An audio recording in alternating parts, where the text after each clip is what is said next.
এবং সকাল 8:30টায় আমাদের প্রধান জামাত অনুষ্ঠিত হবে।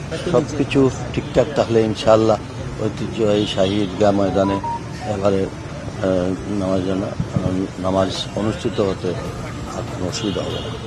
এবং এটা আমাদের বরুণার পীর সাহেবও নামাজ অংশগ্রহণ করবে। আর এই পবিত্র ঈদ উল ফিতরকে সামনে রেখে আমি জেলা, মহানগর এবং দেশবাসী, আমাদের প্রবাসী ভাই বোন সকলকে আমরা বলবো ঈদ উল ফিতরের সেই আনন্দ উৎসব যেন আমরা ভাগাভাগি করে নিয়ে যাই এবং আমরা যেন 1 মাস সিয়াম সাধনার পর যে তাকওয়া সৃষ্টি করেছি বাকি 11টি মাস যেন সেই তাকওয়া আমরা চলতে পারি।